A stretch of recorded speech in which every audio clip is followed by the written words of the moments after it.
Tuesday night, Krug Show. Raj is in the house. We're late because of me again.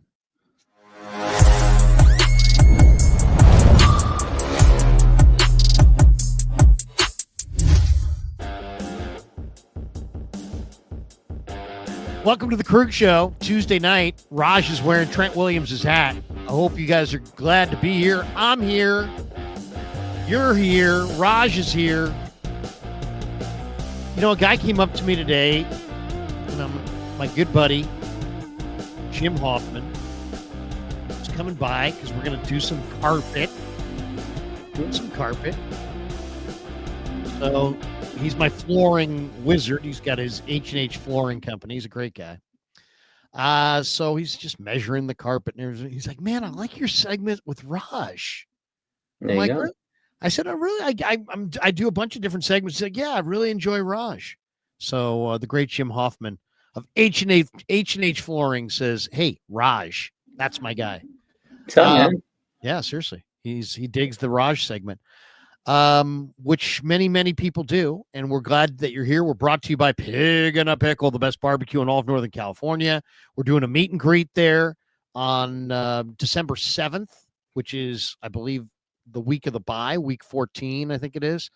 So we'll be there for the bye week. Stop by, get some brisket chili, say hello, have a beer, maybe a root beer. And we're going to give something away to whoever comes from the furthest distance. So I'm contemplating that, but definitely the Krug Show meet and greet, and we'll get more details on it. But I don't know if Kev is going to be able to make it or not.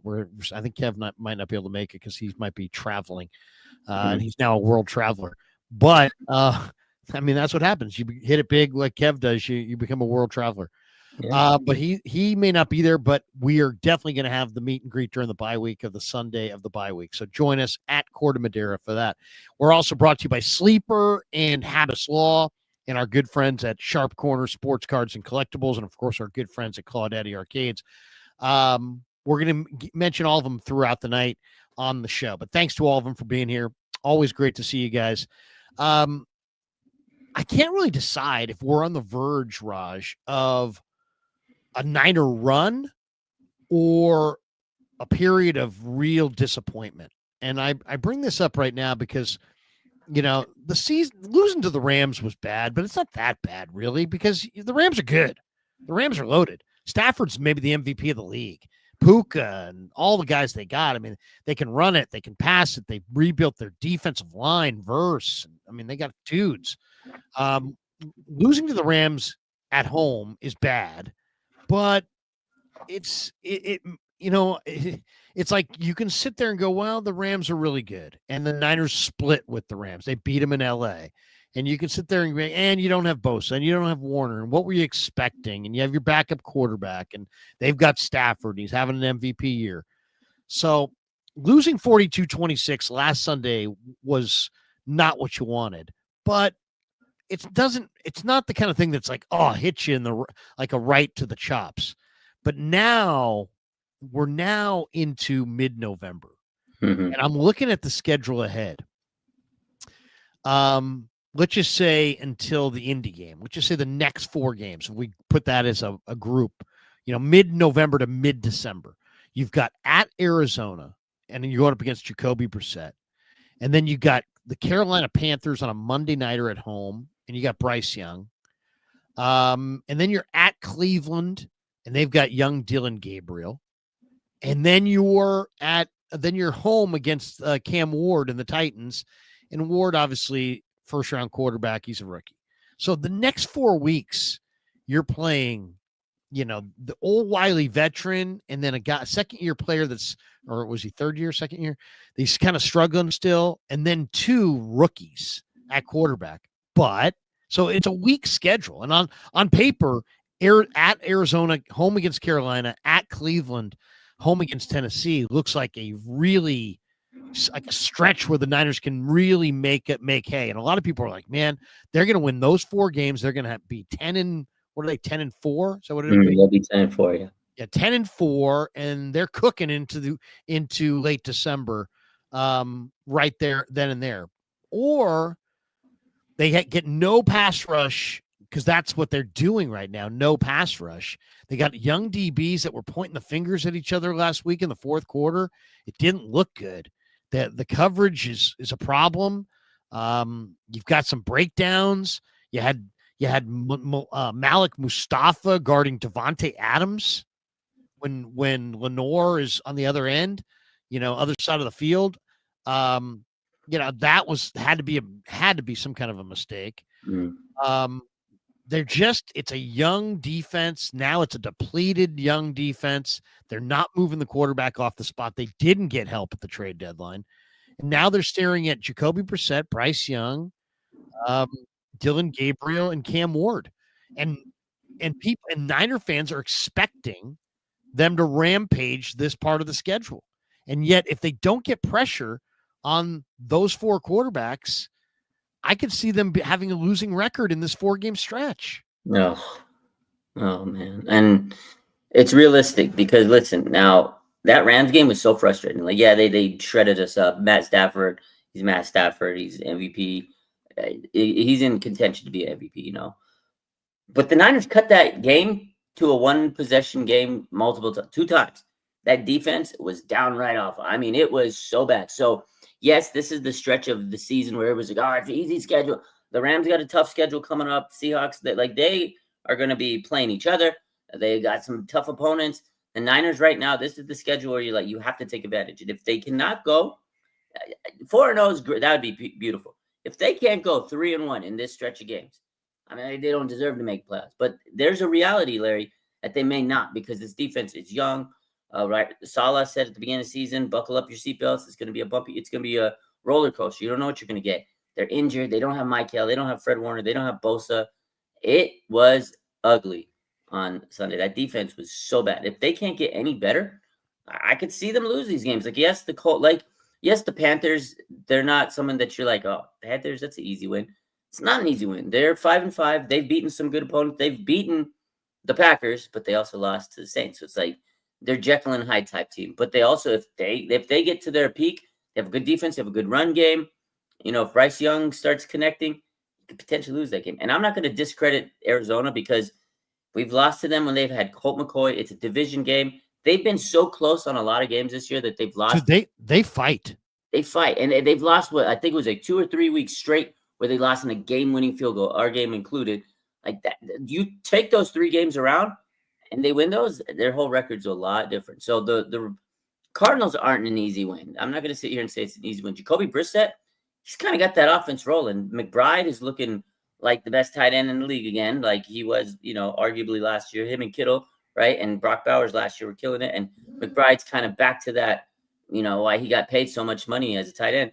And then you have Marvin Harrison Jr. all of a sudden is playing like Marvin Harrison Jr. should with Jacoby Brissett. So I'm not going to count them out. I think we could win it.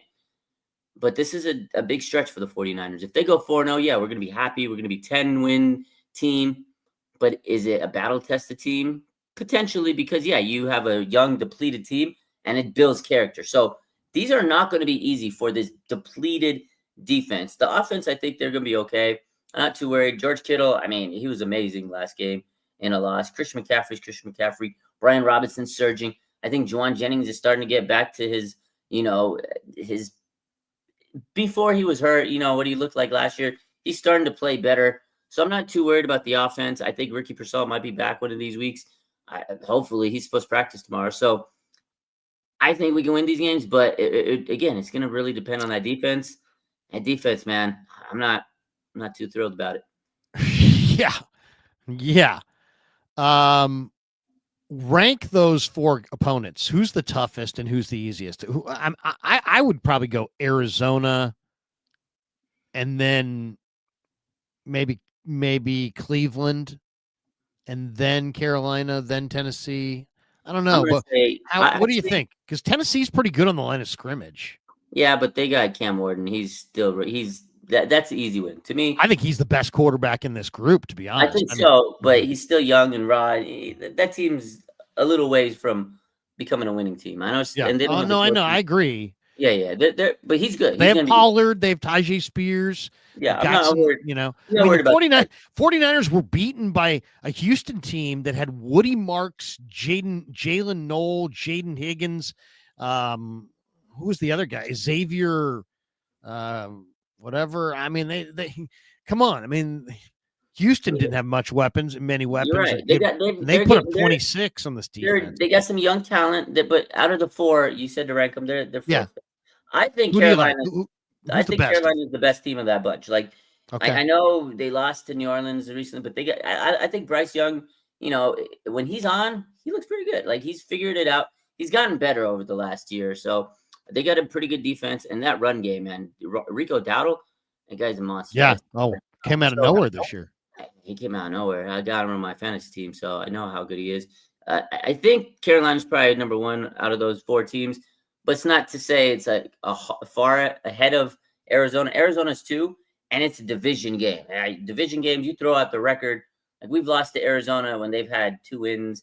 Doesn't matter who's playing for them. Like they are going to try to play spoiler. And right now, Arizona backs against the wall. This is basically the season on the line. If they don't win this, they're probably going to be eliminated from contention because the NFC West is so tough right now. They have to win this game against the 49ers. So that they are going to be a tough one, but they're number 2.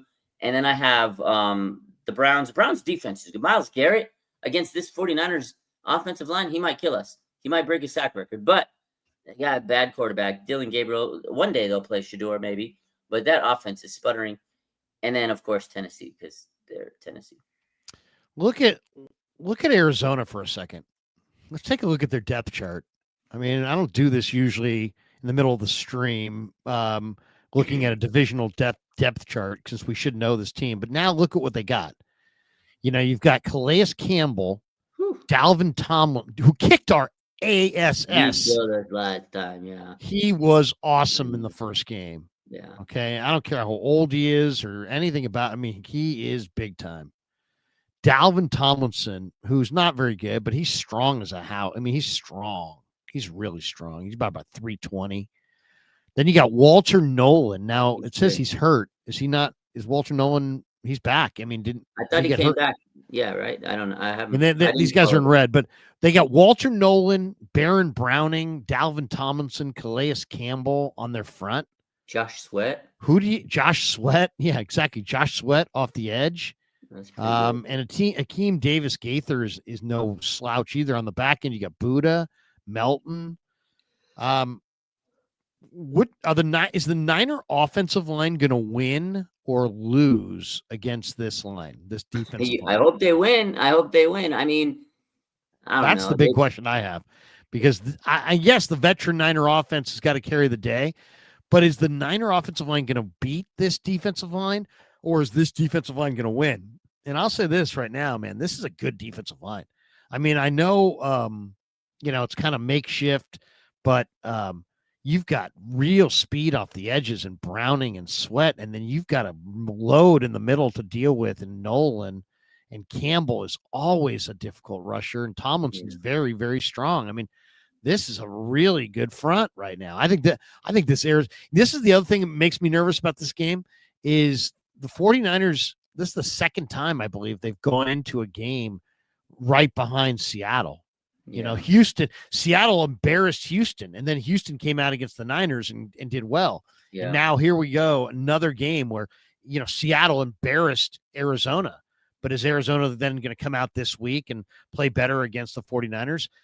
I don't know if I like that matchup where the Niners defense, comes on after the Seattle defense. I think by comparison, probably you get into a game with the 49ers and you're like, hey, there's no Bosa. They only have Huff. We slide the protection towards him. They got a bunch of young DBs.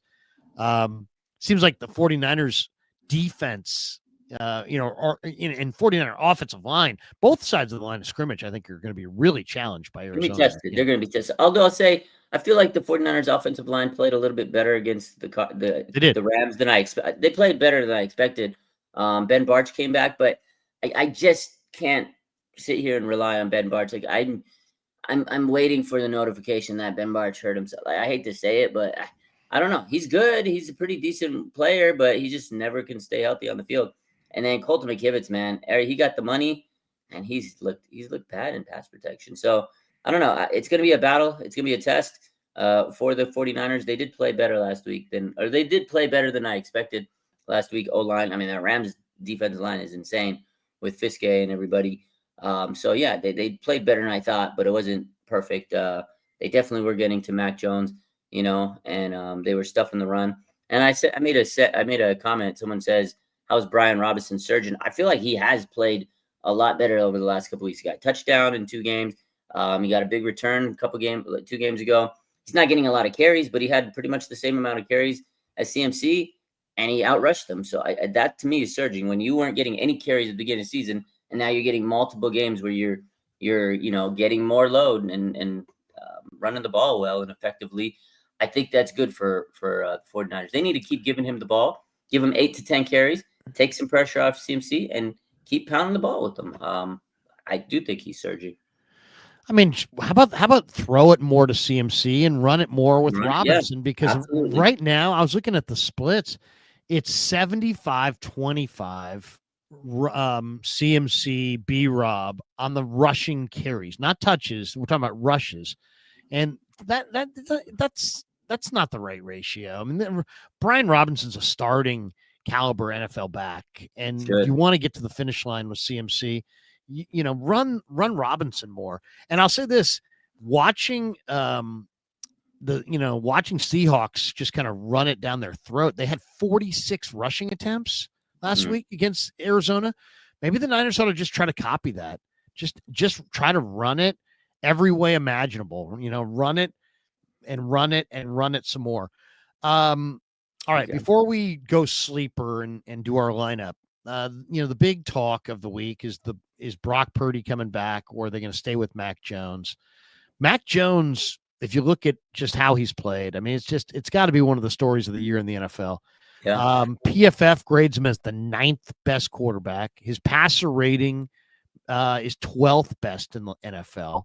His ESPN all-encompassing QBR stat is 10th. His EPA per play ranking is 12th. His yards per attempt is 9th.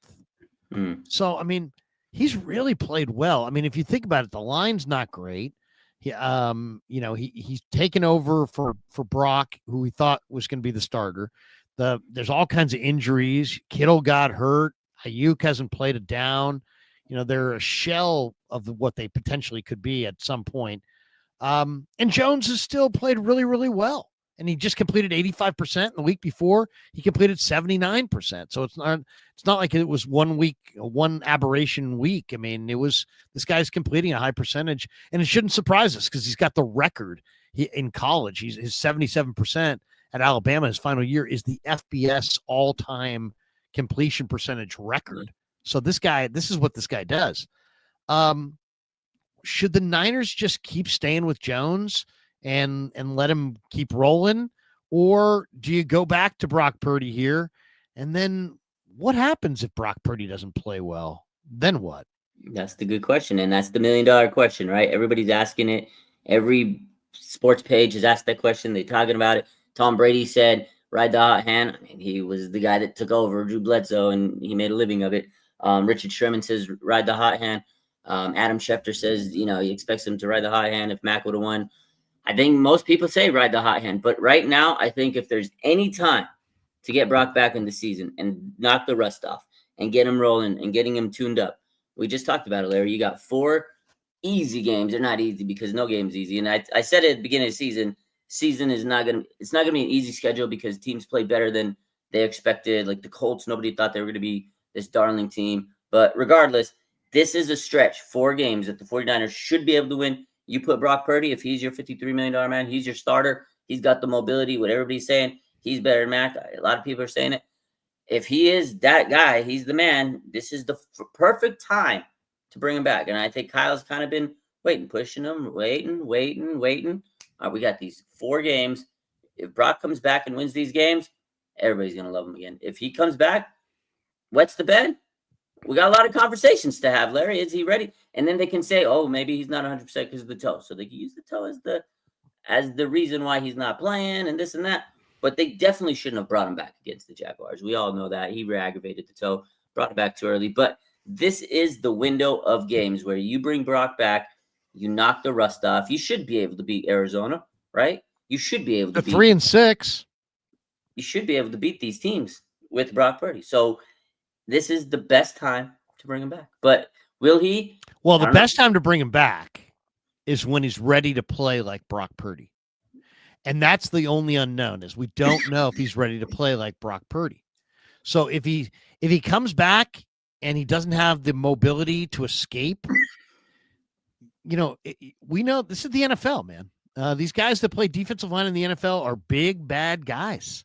Yeah. And, turf toe can turn from your primary, thought of in your mind to an afterthought because you're worried about your spleen, because you got keyholed by some defensive tackle, or you're worried about your dislocated shoulder or whatever it is. It's like my big concern is part of his mobility is part of his game. I mean, his escapability. And what if he doesn't have that? He just starts getting crushed.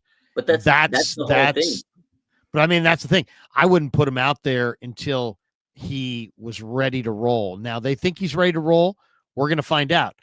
The one thing that, the Cardinals are 3-6. The Panthers are 5-5. The Browns are 2-7, and the Titans are 1-8. Yeah. So these are bad football teams. Mm-hmm.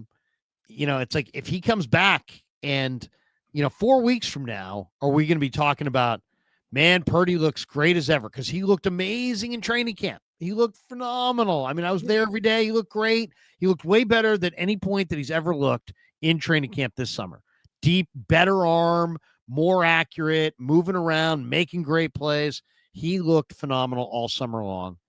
And then this turf toe hit. If he comes out and plays his game, they go 4-0. But if he comes out, I mean, if we're talking 4 weeks from now, hey, man, the Cardinals are better than you think. This Panthers team is pretty. Hey, man, this Browns defense, hey, Titans got some guys. You know what I mean? Are we going to be having that conversation as the Niners go 2-2? If I had to bet everything I own on a record here, I'd probably go 2-2.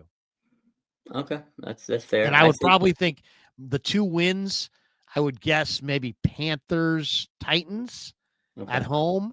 Fair. The 2 losses, Cardinals, Browns on the road. Yeah, that's fair. I say 3-1. One, maybe the Panthers, but I don't know. I don't think we lose that game at home, Monday Night Football. But this is the thing. With Brock Purdy, right? You coming back, like I said, this is the perfect opportunity. You said when they think he's ready. Kyle Shanahan already said he's never going to be 100% this season. So you got to rip the Band-Aid off and play. I don't think that Brock Purdy's a good I just don't think he's good when he's injured. He hasn't learned how to play injured, if that makes sense. You know what I mean? Like, he's had a lot of weird injuries. I know he played through the oblique injury a year ago or 2 ago. I mean, he's played all the games. It's not like this guy doesn't play. This guy plays games. No, he's tough. He plays through some injury, like the oblique injury, but this is Seattle with the ribs. Yeah, that's what I'm saying, with the ribs in Seattle. But this is a different type of injury, man, and it really affects your mobility. It's hard to play in this type of condition. Like, turf toe, trust me, I know how bad this injury is. I know. I mean, I haven't had it, but I know. It's an ugly injury. So he's never going to be 100% this season, according to Kyle, right? And he probably won't. So will he have the full mobility? No. So maybe he doesn't know how to play with this type of injury because he doesn't have the mobility. And that's his big, ticket to his game, is being able to escape, especially with this O-line, right? When they're not able to block, you have to be able to run and be a little bit more mobile and create on the run, and be Brock Purdy. So that's going to be tough for him. Can he adjust? Can he figure it out? I don't know. But again, this is a good opportunity for him to get in there and shake the rust off. Like, if you go into the Titans game and you can't beat them, something's wrong with you. So it's tough. Again, we don't know when he's ever going to be 100% ready. But again, according to Kyle, he's never going to be 100% this season. So you got to throw him out there at some point. And the good news is you have a great backup quarterback right now. Mac Jones has been phenomenal, right? He's been one of the stories of the year, like you said. So if Brock comes out and he's not 100% and you just chalk it up to the toe, you bring in Mac and you know that he's going to be able to come in and run the offense. So that's it. End of the day. If Brock can't go and his toe's not letting him be Brock Purdy, You got Mac Jones, but you have to see what you have in Brock Purdy. You paid him $53 million. You're not benching him for Mac Jones. Oh no, I would. I mean, I'm not suggesting benching him. I'm just saying that it's a long year, and I would have tried to wait till the bye week and try to see it. But maybe they just feel like it's go time right now. I mean, um, we'll see. We'll see. It seems like the kind of injury that like a recurrence is highly likely. Yeah, That's what it seems to I me. agree. It Yeah, seems like 100%. he's gonna be he's gonna be playing well. Things are going good, and then all of a sudden he's gonna take one false step, and it's like, you know what? It's just not right, and it's coming Yeah. on. He's coming off. So I hope I'm wrong. I hope I'm wrong. I hope maybe he can block it out. Maybe the guy's just an old fashioned tough guy, and he can totally block it out. And that's what he's learned to do during these few weeks, and he'll come out there and just play incredible football. If he plays incredible football, they should beat the Cardinals, Panthers, Browns, and Titans. But something tells me that there's going to be rust. There's going to be Yeah. timing issues. There's other issues here. There's other issues. I mean, Christian McCaffrey's coming off a game where he ran for 2.5 yards a carry. And he's only gone over 4 yards a carry in 2 games all year. Kittle's already torn his hamstring. Ayuk's still out.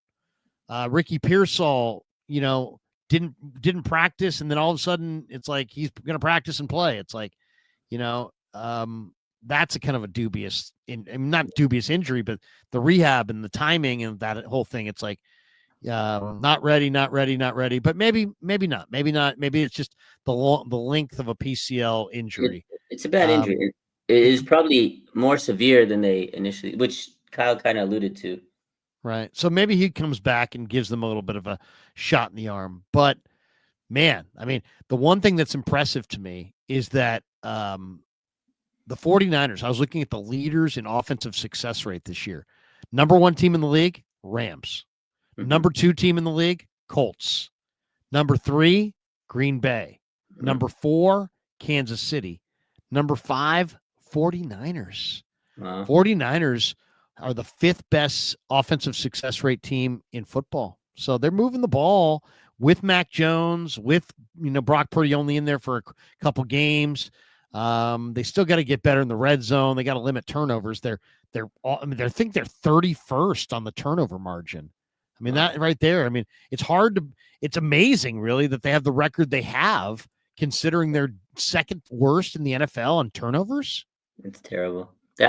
They've had 1 interception this year, Larry. They cannot get any turnovers. It's horrible. And again, that defense is not doing them any favors. The offense was clicking this last week, and they've clicked a lot this season. It's just that defense is not doing them any favors. They've had so many missed interceptions. I don't know. I haven't counted them, but like just this past week, Renardo Green, you had an interception, you let it go. Like those little plays right there would change the complexion of the game. Renardo Green intercepts it, total different ball game. If we can get a few turnovers here and there, it's a different game. But the Niners have just struggled mightily on forcing turnovers and just in general getting to the quarterback to maybe even cause him to have pressure and create because you get to the quarterback, they might throw an errant pass, they might drop the ball, they might get a strip sack, things like that. I mean, Matt Stafford had all day to throw in the pocket, and that it is. Again, no pass rush. It's abysmal. So again, those factors right there, moving forward when they play these, next couple of games, it's going to be a big issue. Can they get to the quarterback? Can they get some pressure, man? I don't know. And not having pressure up front, this secondary is getting carved up. Oh man, I know. Oh, it's bad. Ugly. It's bad. Now we got busted plays, simple motions are bothering the DBs. They're fighting amongst each other. They're pointing fingers at each other. I mean, this has gotten bad. I can't see Dylan Gabriel beating the Niners. I just can't. That one I can't see, but I can see Jacoby Brissett beating the Niners. I could see it. And as far as the Browns game, like I think it could be a close game because that defense is pretty nasty. It's going to be cold. Cold weather doesn't do well for West Coast teams. And again, they got a pretty good defense. They've played close in many games.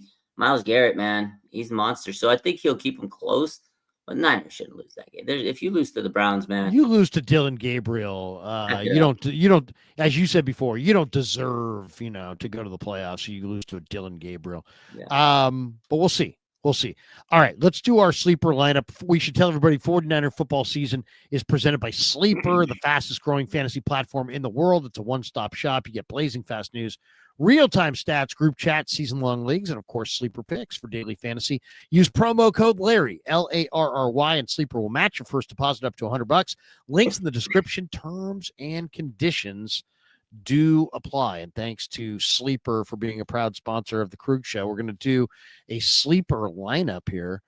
And we lost last week, but we're going to bounce back. We're going to bounce back, damn it. Right here. All right, let's go Thursday Night Football. I don't know. We're gonna go with the Niners cards. Okay, let's go Niners cards. What do you think? Anybody you want to shop for there? I think I'd probably stay away from Mac Jones just because of we don't know who's going to go right now. I like Trey McBride touchdown, anytime touchdown. He's been cooking, man. And D Winters, his coverage skills have been absolutely dog water. So I think Trey McBride's good for a touchdown. And that's talking up dog water, by the way. No. We'll get to D in just a second. Jacoby Brissett. So we'll go with McBride, anytime touchdown. Yeah. We'll go with Jacoby Brissett here. Okay. What do you think on Jacoby Brissett? I like him over 245.5. I think he's a 3 Bills guy against the Niners. Wow. They're not rushing the passer. You're right. He's got Marvin Harrison. Have you seen the way him and Harrison cooked a couple weeks ago? It was really Marvin Harrison had his best game of his career. Yeah. So I like more than 245 get the for Jacoby Brissett. Let's see Harrison Jr. Because I think receptions. I like the receptions. Yeah. What is the receptions? Do they have it? No, they don't have that. Oh, that's tough. I would definitely. I mean, I think this guy's gonna have a bunch of receptions. How about yards? You think he goes over 56.5? Yes. Yep. Yeah. Let's go more than 56.5. Okay. I think he goes for 150.5. We got any defensive ones, or we got some Kittle? We got to go Niner. We got to go Niner. Yeah. Let's maybe Eddie Pinheiro. Okay. 2 field goals. They'll definitely stall out a couple times in the red zone. Okay. He won it for him last time. Eddie Pinheiro. The highlight of our season so far is Eddie Pinheiro. All right, there we go. We got it. Is that a foursome? It's foursome. Should we go 5?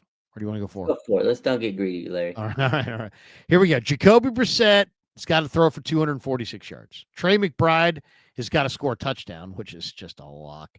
Harrison's got to have 57 receiving yards, and that is a lock. I mean, I bet you he gets closer to 150 than that. Wow. I think he's going to have a huge day. And then Eddie Pinheiro, couple field goals. And, the thing about it, this Rams game, they fell so far behind that it kind of killed the Eddie Pinheiro field goal situation. Yeah, he couldn't even get in position to get a field goal, and the field goal wouldn't matter. Right. So there you go. Big thanks to Sleeper. Remember, use code Larry for 100% deposit match up to $100. Links right in the description. Terms up and conditions apply. Help support the show, and it gets you rolling in the #1 sports app, and it's a ton of fun. And we've been winning a lot of weeks, and thanks to Sleeper for being a proud sponsor of the Krug Show. All right, let's go to lineup changes. I'm making you Kyle Shanahan. Oh, no. Okay. Everybody's in the doghouse. I've got lineup changes that I want to make. In fact, I'll tell you right now, I've got 1, 2, 3, 4, 5, 6 lineup changes that I want to make right now. Do you want to hear them, or do you want to give me yours first? No, go ahead. Let me hear them. Okay. Jake Brendel. What would you say you do here? I'm going to go Brendel out, and I'm going Drake Nugent in. You going Drake Nugent? I'm going Drake Nugent in. Okay. Over Matt Hennessy, over Brendel. Drake Nugent. Okay. That's my first one. I'm going Drake Nugent. That's fair. I'm taking Kendrick Bourne out. Oh, because Kendrick Bourne is slow and Jawan Jennings is slow, and that's okay. But you can't have them both. You okay. got to pick one of your slow guys. Okay. And the other slow guy, and it's Jennings. So I'm going with Jennings, and I'm sitting Bourne, and I'm putting Jordan Watkins on the field. He had 5 snaps. Guess what? You're not going to be able to do in an NFL game as a receiver. You're not going to be able to impact it when you have 5 snaps. He runs 4.37. This guy did it in the SEC last year. 9 touchdowns, 4.37 speed, enough strength to break tackles. Okay. This guy needs to be put on the field and thrown the football. Okay. I mean, I was trying to be soft about it early, trying to be nice, trying to, not trying to, not trying to push anybody around. I'm done. It's week 10. Get this guy on the field and throw him the football. All right. That's number 2. Number 3, okay. Spencer Burford and Brendel gave up 7 of the 11 pressures. Oof. And Burford gave up the only sack. Barch in, Burford out. Full time. Okay. Full time. They're not sharing the guard spot. Barch at left guard, full game. Kevin Givens needs to sit down. It's time for CJ West. Okay. Luke Gifford. Uh-huh. Can't stay within a country mile of receivers. In a passing league, that's a problem. All right? He has to sit down, and Nick Martin has to see the field. Jair Brown. Love you, Jair Brown. Tig, you're one of my guys. I mean, I love talking to the guy. He's one of my favorite guys. He's real. He's tough. He's a good dude. He's a good prospect. Marquise Siegel's got better coverage ability. He needs to play. I know he's young. They're in a bad spot here. Here's the thought. I would have gone with C.J. Gardner-Johnson. Yeah. I would have. I said it a month ago. Uh-huh. What did he get yesterday? Oh yeah, that was the game ball in Chicago with a forced fumble and like a sack and tackles and passes. The guy's a big time player, and he can play corner, nickel, boundary corner, slot, free safety, strong safety, linebacker. The guy can do it all. Do it. Runs a little hot. Can't have him. Now he's the guy in Chicago. So Jair Brown out. So I want Siegel, Nick Martin, CJ West, Ben Barch, Jordan Watkins. I could go with Hennessy, but I'm saying Drake Nugent in. And I want Brendel, Bourne, Burford, Givens, Gifford, and Brown out.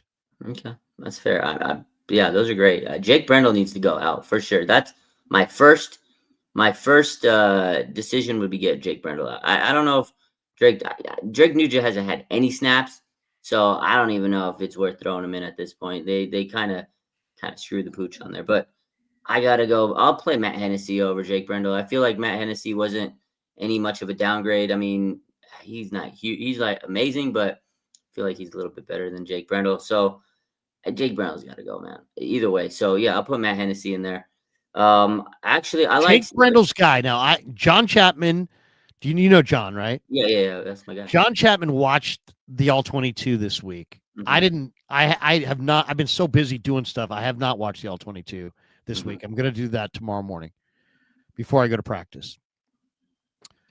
But John said that Brendel's guy that he was responsible to block made 8 tackles in this game, and that the week before against Hennessy, Dexter Lawrence made 1. Mm-hmm. Then you have the PFF grade that says that Brendel had the lowest PFF grade of any of the offensive linemen as a pass protector. So if he has the lowest pass protecting grade and his guy made 8 tackles, and the week before Hennessy played pretty well and his guy made 1 tackle, I feel like, I don't want to say he's a sacred cow, but I'm starting to sense some udders. Yeah, I agree. A lot of people have been saying it, like not just us, Niner fans, probably everybody in this chat's probably been saying, "Oh, you get him out there. He's not a quality center. I don't know. They love him." PFF says he's the 10th best center in football. PFF, I got choice words for them, but it is what it is with them. Moving forward, so Yes. this one may be controversial for some, but not for me. And I love this player. I think Upton Stout's a fantastic player, but I need Chase Lucas in there. I think Chase Lucas should have been playing the slot. I think, Okay. Upton Stout can rotate a little bit here and there. You can move him in, get him some reps. But man, he's just been getting killed out there. And I get it. He's young. He's a rookie. He's going to take his lumps. But Chase Lucas has played fantastic, and he's worked his way up the roster. He's played his ass off. I feel like Chase Lucas right now is the better slot corner. He's the veteran. Eventually, CJ Stout, or Upton Stout can take that role. But I think Chase Lucas needs to be the nickel corner right there. So that would be my number 2. What do we got? I agree with you on Nick Martin. I mean, you wasted a 3rd-round pick at this point if you're not playing him. The fact that he's not in there and coverage by these linebackers is just not looking great. Get somebody. Why did you draft Nick Martin if he can't be in the game? He was, 75th pick in the draft? He's not seeing the field other than special teams occasionally? It's malpractice, man. Get him in the game. Get him. He can't be any worse than Luke Gifford. There's no way he could be any worse than that, Larry. There's no way. There's no way he could be any worse. So, Gifford. If you don't know what you're doing, there could be a busted play, and if there's a busted play, it could result in a touchdown. But okay, so there's that. And I'm not sure, I guess because he's not in there, maybe they fear that Martin is going to have some busted plays that are going to result in big offensive plays against the Niners. Yeah. But his movement ability, his athleticism, when you watch Gifford trying to play pass coverage down the field, he cannot do that. He's so bad. And it got to a point where Stafford, it was like Ryan Fitzpatrick in the Dolphins game a few years ago with that street free agent they signed on Wednesday, and Fitzpatrick came out of the huddle pointing at the guy and then torched him. And the same thing happened here with Stafford. He's looking around. Where's Gifford? Let's ISO Gifford down the field. And the fact that the Niners had sequences where Gifford was asked to play coverage 30 yards down the field, and he can't stay within 5 yards, no lateral agility at all. It's like, whoa, they're cooked. Don't think that other teams aren't going to see that. You're going to have to make a major adjustment there, or it's like you think guys are running to the bat rack in baseball when there's a bad reliever. The equivalent of running to the bat rack is going to be happening against Luke Gifford. People are going to be like, let me get that guy. Let me line up against that guy. They're going to be like, dreaming of their bonus money as they score touch. This guy can't cover. He just can't cover, and it's just can't cover. You're right. Cannot cover. Matt Stafford just looking at him like, oh, dude, we got mismatch. He's just going to go right at him every single time. To answer your question, when Fitzpatrick was, cooking us up, according to Astro, name drop, Brian Allen, 49ers led. That's who it was. Brian Allen. There you go. He was getting death threats after that game. People were coming at his neck. Well, that's. I remember that vividly because I posted. If you're giving death threats, you're an absolute damn fool. It was bad, man. He got beat so bad. Niner fans were coming to his DM. I remember it was a big message. We posted it on Twitter like, oh my God, Brian Allen reacts to the, all the hate message. He was getting so much hate. But he was a 6th-string cornerback that got thrown into the fire. People were begging for Dante Johnson to come back into the roster. Like it was bad. It's funny. I asked Robert Saleh last week. I said, hey, the Rams played a lot of 13 personnel, 3 tight ends. I go, you guys going to be ready for some 13 personnel? And he said, I don't think we're going to get 13 personnel. I think we're going to get 12 personnel. They got a ton of 13 personnel, and they couldn't handle it. The Rams 13 personnel, it might be a trendsetter. And basically what it does is it just puts an extra tight end on the field. And if you have what the Rams have, if you just look at their personnel, Davis Allen was a really good pass receiver at Clemson, and Higbee's a very sticky-handed receiver. He's a really good receiver. And then Ferguson from Oregon is a really kind of a good two-way player. He's got good strength, but he's also a really good receiver. So they got 3 tight ends that are all good receivers, but they're better blockers. And with Tutu Atwell out, they were going a lot of 11 personnel with 3 wides a lot last year, but with Tutu out, They're like, hey, you know what? Stafford's having an amazing year. We've got Puka. We've got Devontae. If we can get our run game going, and that's what the 3 tight ends, the 13 personnel helps them do, all of a sudden it's like we could win the freaking Super Bowl. And now here they are using their 3 tight ends, and they're being super creative about it. And it's helping their run game a little bit. It's giving other teams a different look, a new wrinkle.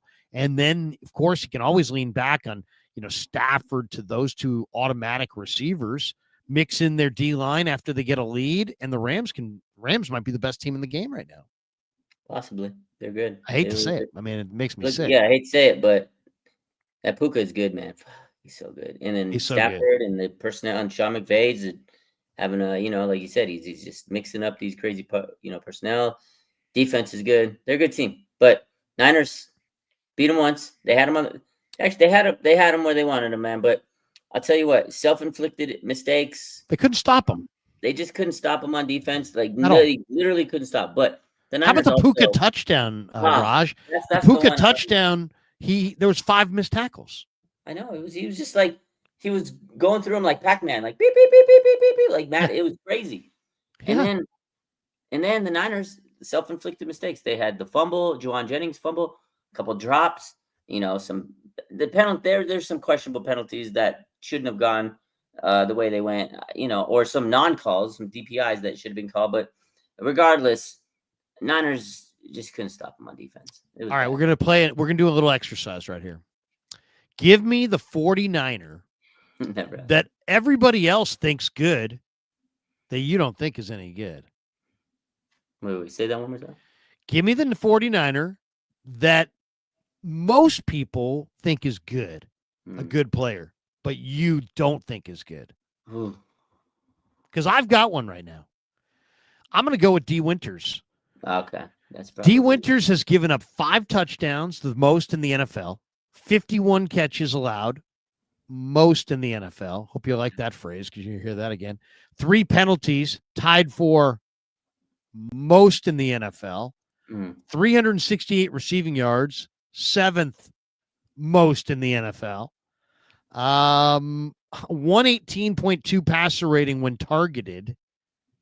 And his PFF coverage grade is 50.6.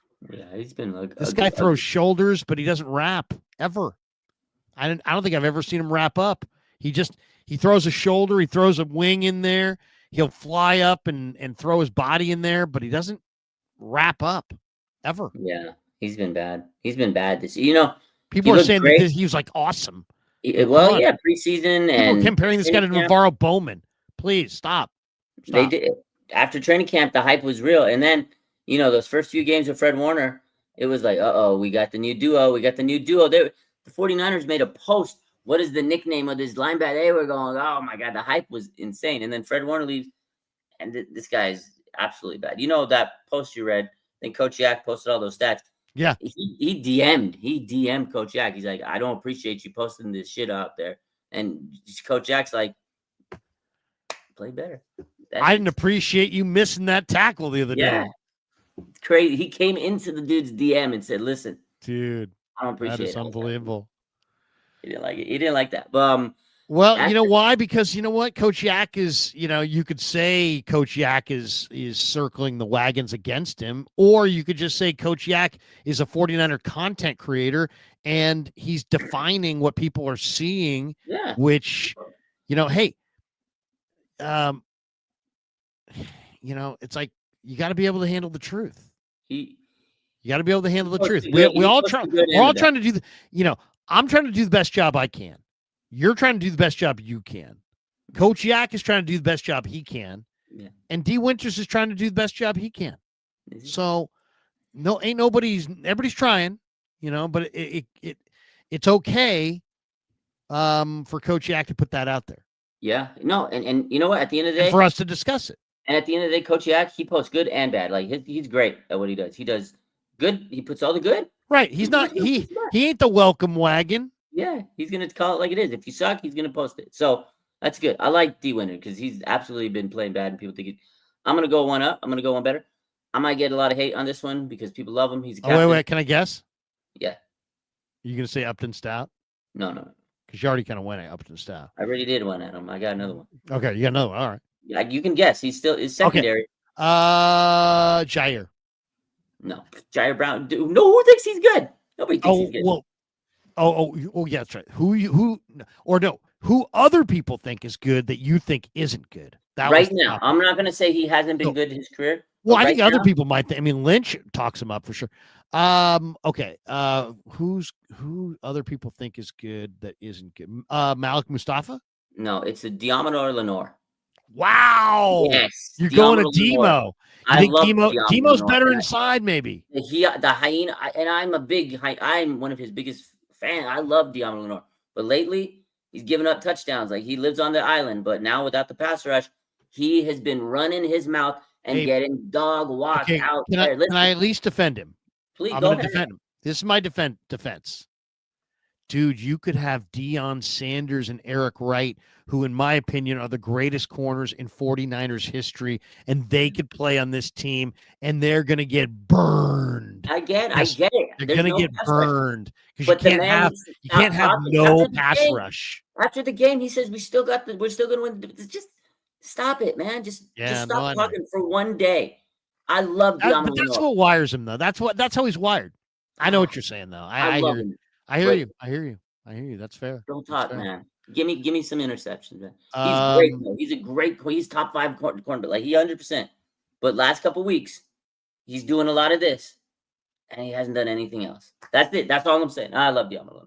But right now, in the moment, that's the answer. It's fair. And it's a point of view. People, that's what we do here. We give opinions, and some people, you can agree, you can disagree. Baldy kind of called out the 4th and 1 play. Did you see that? Yeah, I saw this stuff. Yeah. Baldy basically said the 4th and 1 play killed them. It just killed them down there to not be able to pick up that yard. Everybody else is running a quarterback sneak. It's too much of a gamble to go wide. Everybody has some form of a tush push going on to get a yard. And when you can't get a yard in this league, you end up losing the game. I felt like that was an important play in that spot to get back into the game. I agree. So let's talk about this for a second. Yeah. It's a triple loser. This is a triple loser. And I'll tell you why. Loser angle number 1. It's a loser call to run wide on the, when you need a yard. Mm-hmm. That's a loser play. You're trying to fool them, and you're going to get to the edge. Nobody's going to get any penetration on the entire line of scrimmage. It's slow developing. East-west sucks in short yardage. North-south is not just preferred, it's demanded. Mm-hmm. So that was idiocy number 1. Mistake number 2, if you really believed in this great center of yours, you'd probably run in the A gap, but you didn't. So Shanahan's coaching around the weaknesses on his team, most likely, in Brendel. Mistake number 3, you signed Luke Farrell, who's a nice guy. I talked to him at his locker last week, but he's a blocking tight end that can't block. He's not Charlie Werner. Charlie Werner was a 10 times better blocker than this guy. He had a block on Byron Young. He couldn't hold it. He couldn't sustain it for even a second. Byron Young, Agent Zero, blew him up and just made the tackle easily. Your blocking tight end has got he's not there because he can catch. He's not there for run after the catch. He's not there to go down the seam. He's there to blow up the linebacker on the edge, get the corner, and he can't do it. I know. So that was bad. Brendel fail, Farrell fail, Shanahan fail on that play. The play call was terrible. Like, why don't you run a quarterback sneak? Quarterback sneak. You run quarterback sneak it with Juice pushing him. Period. End of story. Quarterback sneaks in this game that they ran in other sequences got 3 yards. I know. You're going 10 miles. You're going like 6 yards to the side to get 1 yard up. Like, that makes no sense to me. The fastest route is always a straight line. It just makes no sense, man. It just made no sense. That was a big play, actually. That's pretty critical. How about Baldy calling out the fact that the Niners were trying to defend Devontae Adams with Malik Mustafa on his touchdown with Lenore guarding grass on the other side of the field. I'm saying, man, like if Lenore's your top guy, put him on the top. Like Devontae Adams leads the NFL in touchdowns. Like you need to put in that situation, man on man. Put on Deommodore Lenore if he's your guy.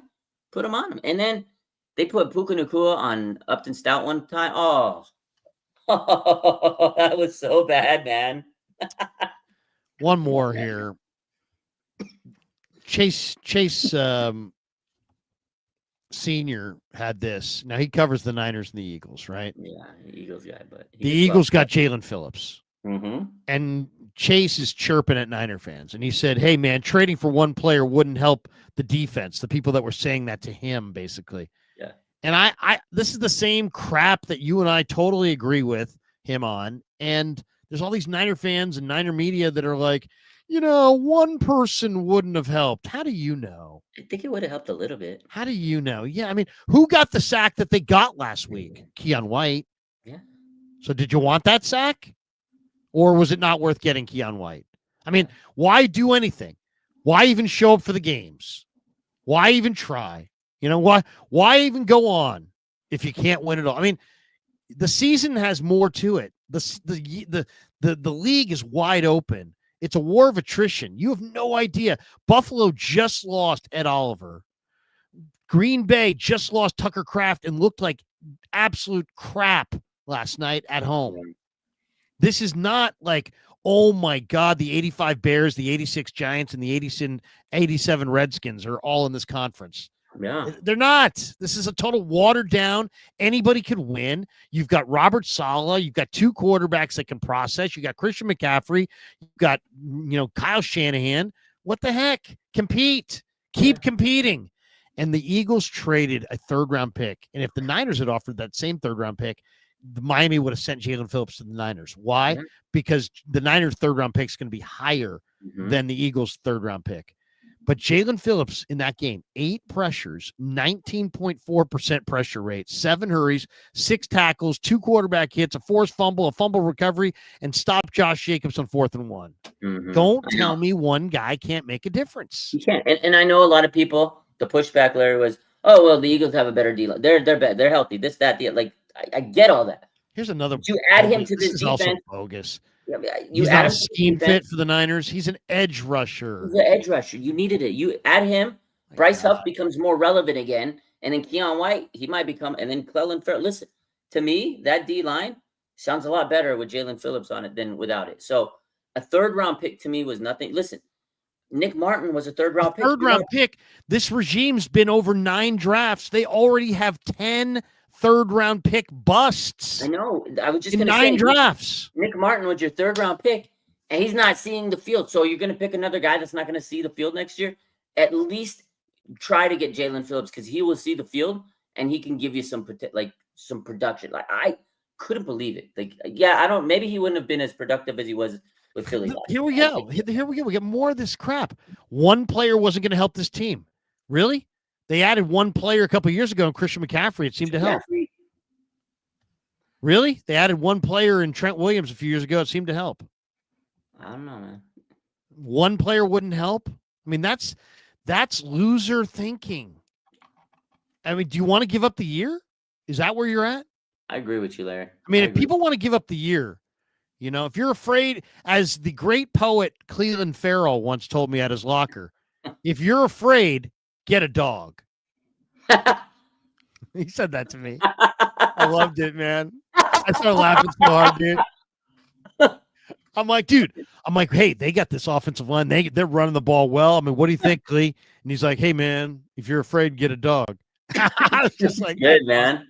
That is just good, epic. That's just you get a dog because Jalen Phillips is a dog, man. He's a dog. Seriously. I mean, why is everybody so afraid to compete? That's what I'm saying. Emmanuel so the only Super Bowls you can ever win is when you're some overwhelming fucking favorite. You can't ever win one where you're just one of the teams in the mix and you happen to be outfight them and out. The thing's at home. The game's at home. And you're giving up? Give your team a chance to play and win, man. You got good coach. The coaches has been phenomenal this year. The fact that we're 6-4 with roster. We've said it many weeks. Depleted roster, no Fred Warner, blah, blah, blah, blah, blah. And they're 6-4.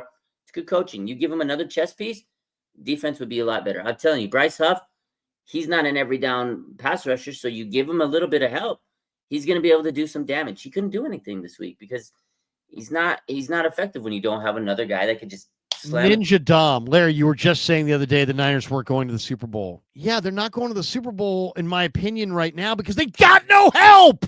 I know, man. They needed help. I got slammed on that too. I tweeted that out during the game. I said, it's like almost, I think I said something similar to what Chase said. I said, the Niners should have got somebody at trade deadline or something like that. And people are like, everybody, one person would have made a difference. Yeah. Stop one that. person can make Stop a difference. That. One person wouldn't have made a difference. How do you know? They're banking on draft picks they're not going to play, like Nick Martin or running back. How many times? Listen, third round. This is the most comical thing of all. Not to interrupt you, but one of the most comical things of all. The people who are like, I'm giving them a good grade for their trade deadline doings. It's like you're basically doing a post-game show for a game that you didn't watch. How could you possibly? I cannot say, and Raj cannot say, Lynch absolutely did the right thing at the deadline. No way. I haven't been given a list of what he was offered. I have no idea what he had in front of him. For all I know, he had the 5 greatest trades in the history of football all in front of him. And Jed just said, you know what? Let's not do anything. I have no idea, and neither do any of you, what he had in front of him as choices. So we can't say that he did a good job. If you want to tell me, man, I can't say he did a bad job. Okay, fine, because you're right. We don't really know. He might have had. I actually kind of think he popularized the trade deadline to such a degree that now the bidding is higher, and they didn't want to pay the higher price. So I think that's probably what went on. But it's all guesswork. So all I'm saying is people talking definitively, they did the right thing at the deadline. They absolutely. How do you know? You have no idea. For all you know, Tennessee offered, Devondre Sweat and Arden Key for a 3rd-round pick, and they said no. And is that a good move? Well, I don't know. It's pretty debatable. But I mean, just a just blanket statement. Oh, whatever they do is the right thing. It's like, dude, they're never going to be your buddy, okay? Yeah, they're never going to invite you to the barbecue. You're never going to be their good pal. You're never going to be a confidant. Just do your freaking job and go about your business and stop sucking up. The suck up parade has got to end. Yeah. Seriously. If you're a media suck up, go do something else. I mean, seriously. Go do something else. You're not helping things. You're not. Just some ass grab 24/7 is not. It's not the way to go. And I'm not even talking about one person. I'm talking about like the entire. Let's just align our opinion to go with the team. Yeah, and there's not just one person who does it. No. There's at least 7 or 8 people who just are like, how can I agree with the team at every turn so that every time they see me, they like me? Yeah, it's like they want to, whatever the team does is good. Oh, God, you did great. Go away. You didn't do anything. No, listen, dude. It's okay to be critical. Like, me and you. Seriously, please, somebody. We can't speak the truth about football now. Nobody can speak the truth about football because, it's just like, we can't possibly – say that the team didn't do the right thing. Guess what? These teams don't do all the right decisions. Every decision that's made is not the right decision. Absolutely they do make mistakes. So how about this? How about just when you agree with them, agree, and when you disagree with them, disagree, but be independent. Mm-hmm. Instead, we've got all these yes people who are just like, if the Niners had made 3 trades, they're writing an article and talking about they needed to make 3 trades because blah, blah, blah, blah, blah. That's the thing. They regardless of what they do, they're going to write their They're always right. To say, yeah, see, the Niners did. They traded for Jalen Phillips. It was great. But they didn't. Niners did the right thing because they kept all the draft picks. They're not going to use their fucking draft picks. It was about retaining draft picks. You've blown 18 draft picks in the last 9 drafts in the first 3 rounds. That's a fact. Go look it up. Crazy. Last week, me and you. Got to keep our picks. Got to keep our picks. You've blown 18 picks in the first 3 rounds. Stuff, Larry? Listen, this is the ultimate 49ers. I think they did the right thing by retaining their picks. I don't. Listen, a couple years ago, Larry, the 49ers had the opportunity. Non-competitive, too. Go ahead. I'm sorry. They could have got Matt Stafford, right? We all know they could have got Matt Stafford. Right. He's amazing. Could have got Matt Stafford. But Sean McVay was like, oh, shit, Niners want him to. We're going to offer. We're going to pony up. Yeah. We're going to pony up. One guy doesn't make a difference. One guy made a difference, right? For them. Now, listen, because they got rid of Jared Goff. They have a ring. They have a Super Bowl ring. And you know what the 49ers did? They said, okay, we can't get Matt Stafford. Let's give you these 3 draft picks, the Dolphins. And they went and they drafted Trey Lance because they panicked instead of getting Matt Stafford. But the people who did that move, you can't possibly criticize their other moves because the rest of the moves are ace. No, Larry.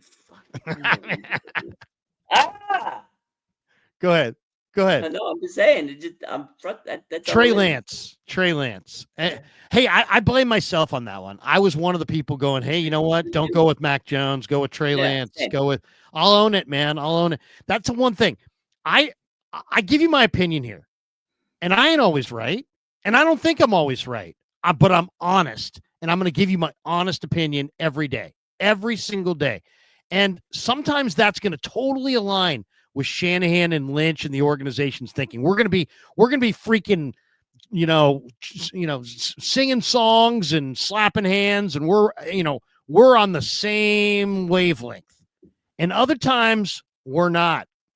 And then what do you want me to do in those situations? You want me to just tell you that what they're doing is the smart move, or do you want me to tell you what I think? And I'm going to tell you what I think. There you go. It's football. Football. It's as simple as that. All right. They could have had Brady. They could have had Rodgers. The list goes on. Real quick, someone said, what do you need Rodgers for when you can have Alex Smith? What do you need Brady for when you got Gio Carmazzi, who's like a goat farmer, and Tim Rattay? I mean, these guys, if they had any, this organization has absolutely gagged so many times. Jim Druckenmiller over Jake Plummer. Oh, man. I mean, they have absolutely. The Lance thing absolutely set them back. One man made a difference. Yeah. One man made a huge difference. Unbelievable. All right. It is time for our segment here where we read our super chats. It's brought to you by our good friends at Habas Law. If I can get that one comment out of there. All right. Habas Law, 1-800-INJURED is their number. Habas Law, they will fight to make it right. Great guys, great law firm. When you need a lawyer, you need a good one. And if you need someone in your corner, you need a firm that absolutely goes toe to toe with the insurance companies and wins. They're winners. These guys win the Super Bowl. Habas Law. Yeah. For those of you out there not familiar with the concept, these guys actually win. Habas Law. They're going to fight to make it right. Visit habaslaw.com, HABBAS law.com. They're great attorneys. And they do a fantastic job. They're passionate. They're smart. They're really, really good. My dad was spent 40 years in the city attorney's office. My brother's a judge, obviously before that, an attorney. Having the right attorney is the difference between success and failure in life. Happiness and unhappiness is having the right lawyer. Habas Law. They're the right lawyers. Habas Law. They will fight to make it right. Once again, habaslaw.com on the web, 1-800-INJURED. And let's hit the supers right here. We got 3 of them from Harry Johnson. Elliot Givens, Kalia Davis all need to be replaced. There you go. From Harry Johnson. MSQ says a positive of this week, no major injuries.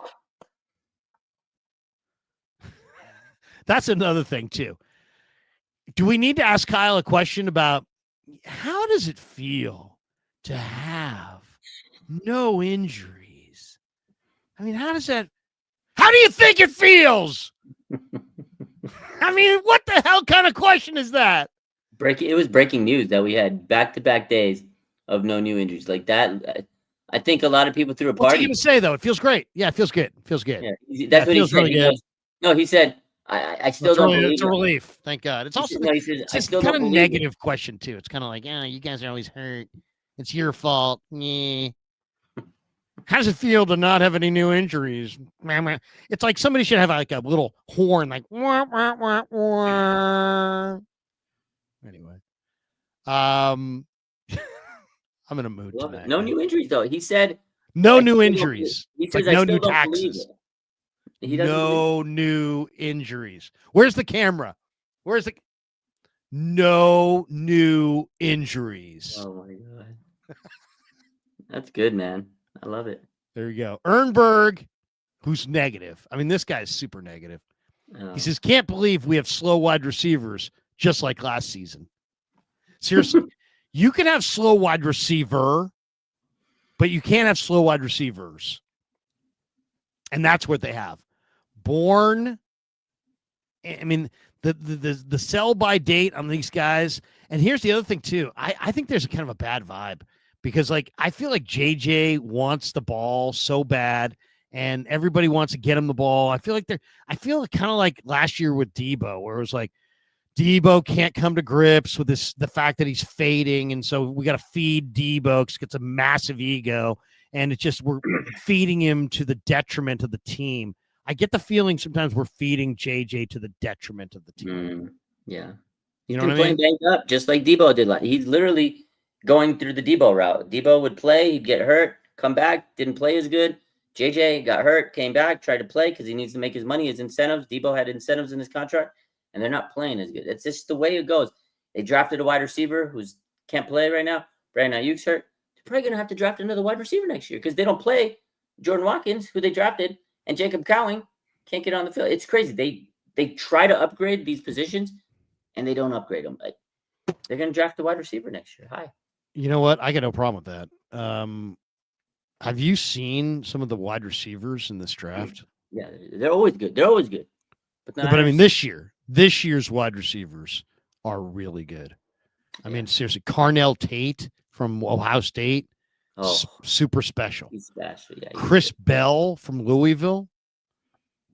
Louisville, I should say, not Louisville. From Louisville. Yeah, Louisville. Casey Concepcion, my guy from A&M, he is big time. My favorite guy, though, this is a great name.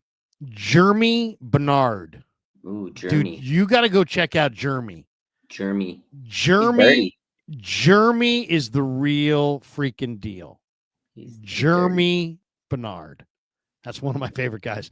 Probably one of my favorite guys in this entire draft so far. Now it's early, but Jeremy Bernard is really special. Really special. I like that name.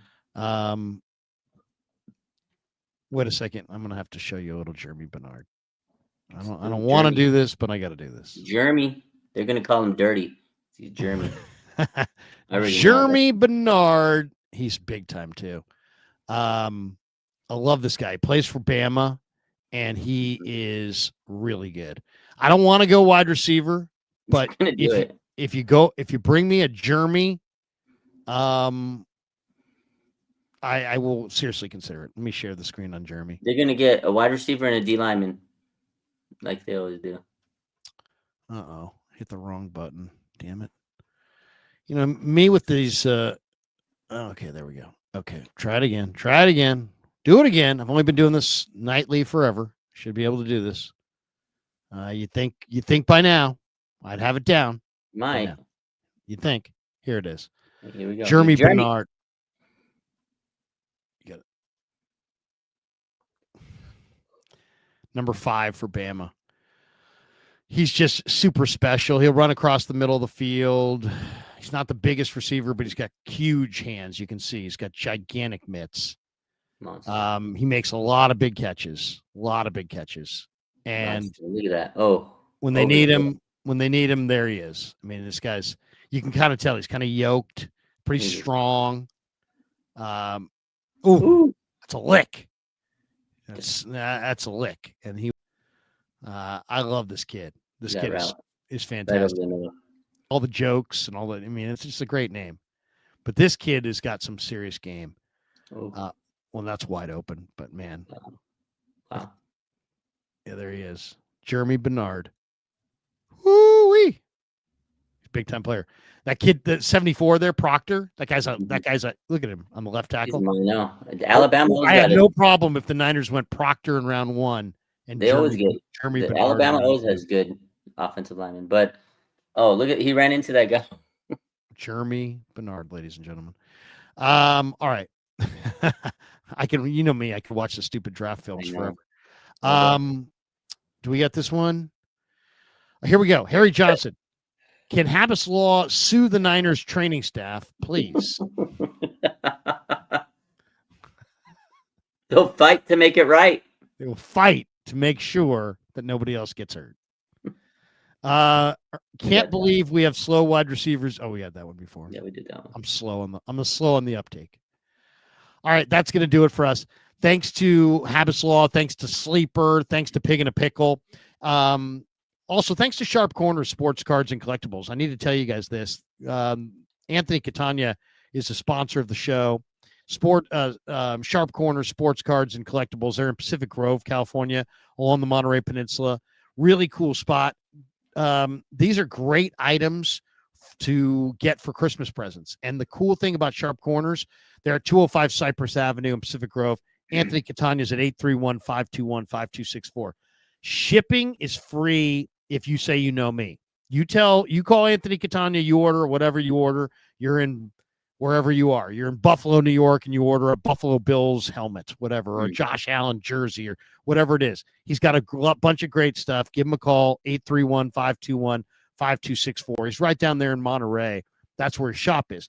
But if you wanted a Josh Allen helmet and you want it sent to Buffalo, he will pay the shipping for you if you say you know me. So you drop my name, free shipping for the holidays from Sharp Corners Sports Cards and Collectibles. All right, that is going to do it for us. Raj, I'll give you the final word. Niners Cardinals go Sunday. I'll give you the final word. What you got a thought about it? Go ahead. Yeah, I hope we smoke Arizona and take care of business because we need a bounce back win. Absolutely. You can't afford to lose this game. There's no way. Can't win. Can't lose. Got to win. Little barbecue Cardinal. Gotta They don't serve that, by the way, at Pig in a Pickle. Yeah, never met a man I've been scared of. Careful,